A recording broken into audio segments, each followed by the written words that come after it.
সূরা নাস পবিত্র কোরআনের ১১৪তম এবং সর্বশেষ সূরা। ৬ আয়াত বিশিষ্ট এই সূরাটি মদিনায় অবতীর্ণ হয়েছে। এই সূরায় কুমন্ত্রণার অমঙ্গল থেকে মানুষের প্রতিপালক মহান আল্লাহর স্মরণ করা হয়েছে।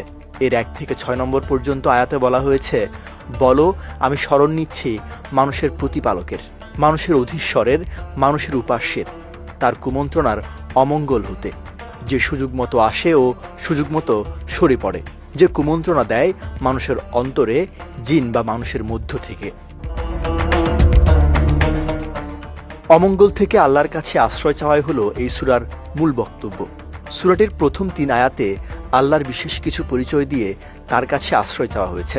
এখানে আল্লাহর ৩টি পরিচয় উল্লেখ করা হয়েছে রব, মালিক, ইলাহ দিয়ে। সূরা নাসে অভ্যন্তরীণ আক্রমণ থেকে রক্ষার জন্য আশ্রয় চাওয়ার বিষয়টি শিখিয়ে দেয়া হয়েছে। অভ্যন্তরীণ আক্রমণকারী হিসেবে মূলত এসেছে শয়তানের কথা, এরপর মানুষের কথাও এসেছে। শয়তান কুমন্ত্রণা দিয়ে মানুষকে আল্লাহর এই ৩টি বড় পরিচয় এবং তাওহীদের ৩টি মৌলিক উপাদান থেকে ভুলিয়ে রাখে।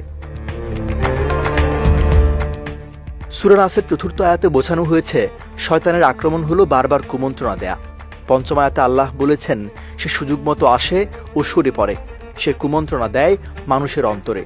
কিন্তু আল্লাহ মানুষের উপর রহমত করেন, তাই শয়তানের কুমন্ত্রণা থেকে রেহাই পেতে সবসময় আল্লাহর কাছে আশ্রয় চাইতে হবে।